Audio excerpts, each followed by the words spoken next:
Il est 9h, merci d'être avec nous en direct sur TV Finance et boursorama.com. Il est temps, comme chaque matin évidemment, de jeter un œil à l'ouverture de la Bourse de Paris avec Christophe Douane qui est parmi nous ce matin et c'est un plaisir. Bonjour. Bonjour Eric. Je rappelle que vous êtes stratégiste marché auprès de Buy Trading. Alors qu'en est-il du CAC ce matin à l'ouverture ? Écoutez, ce matin, le CAC à l'ouverture, il était un petit peu en difficulté. Quand on l'a quitté vendredi, il était en limite de zone un petit peu délicate. On avait parlé de la zone des 5040, 5050, qui était une zone à défendre pour éviter... je sais pas ce qui se passe. Alors on va vous remettre, ne vous inquiétez pas, le graphique. Sur la zone des 5050, c'était une zone à conserver.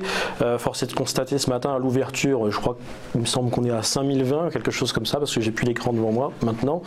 Vous allez peut-être pouvoir m'aider, mais il me semble qu'on est à 5020. On va faire ce qu'il faut, je pense. C'est bon. On est à 5040 points, plus 0,30%. Bon, vous voyez, 5040, on est toujours en limite. 5040, 5050, c'est vraiment la zone à défendre. En court terme, en tout cas, on était parti pour essayer de renouer. En tout cas, les achats s'étaient placés sur sur les 5040. Il y a eu un rebond technique, mais on n'a pas su rallier la zone des 5210, 5220, qui était la zone à reprendre par les acheteurs pour pouvoir essayer de reprendre une dynamique haussière. Force est de constater qu'on l'a pas atteint et on reprend à nouveau un cycle baissier, en tout cas à très court terme. Maintenant, la zone des 4900 va rester la zone absolue à défendre par les acheteurs pour que on évite de repasser en dessous. Maintenant, c'est vrai que on regarde ça à court terme et c'est vrai que ça peut paraître un petit peu bearish avec ce qui s'est passé en octobre. C'est vrai si on se concentre là-dessus. Mais si on regarde à moyen terme et encore plus à long terme, on est vraiment dans une dynamique toujours haussière et il n'y a absolument aucune remise en question de cette dynamique long terme et moyen terme. On a dépassé une zone supérieure en long terme aux alentours des 4000, alors je ne le vois toujours pas là parce que c'est pas grave, de mémoire des 4500, tant qu'on n'est pas passé en long terme en dessous des 4500, vous voyez, on est toujours dans une dynamique haussière et pour l'instant il n'y a aucune remise en cause de cette dynamique haussière. On est certes en court terme sur une zone à défendre qui est les 4900, mais rien de plus grave pour l'instant. Alors moi je me mets quand même à la place de l'investisseur lambda, si je puis dire. Et il a vécu quand même un moment très particulier ces dernières semaines avec cette zone même des 4600, 4700 qui était assez problématique. On en avait même parlé ensemble.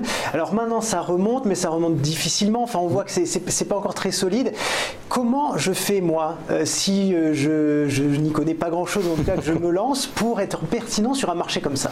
Alors si vous vous lancez, on n'est pas vraiment sur le bon timing pour pouvoir intervenir sur le marché, qu'on soit à moyen terme ou à court terme.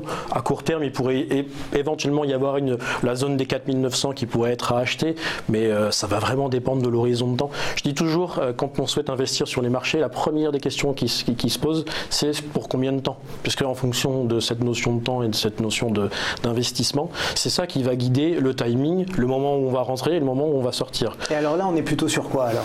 En court terme, il faudrait plutôt, je dirais, attendre les 4900. En moyen terme, j'irais plutôt atteindre les longs termes, plutôt les 4500 si jamais on venait à descendre. Mais c'est vraiment une indication très large. Il faut vraiment connaître le profil de l'investisseur et être avec lui pour vraiment le guider dans son timing vis-à-vis de son investissement et du temps et de ce qu'il a à sa disposition. Voilà, c'est un ensemble de choses. On a vu au niveau international hier Angela Merkel et Emmanuel Macron envoyer un signe fort d'unité malgré les désaccords sur le fond.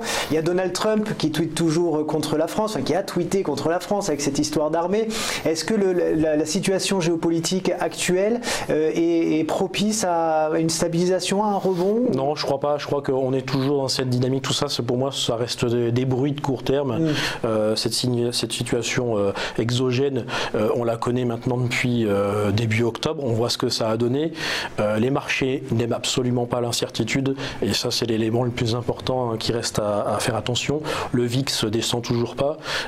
Ça montre qu'il y a une vraie tension sur le marché. Et pour l'instant, il n'y a pas d'élément, en tout cas, rassurant, exogène, que ce soit au niveau des États-Unis, au niveau de la Chine, au niveau de l'Europe, qui pourrait permettre une stabilisation. Pour l'instant, je pense qu'on va consolider en latéral encore pour un petit moment, tant qu'on a cette incertitude entre les 4900 et au mieux les 5220.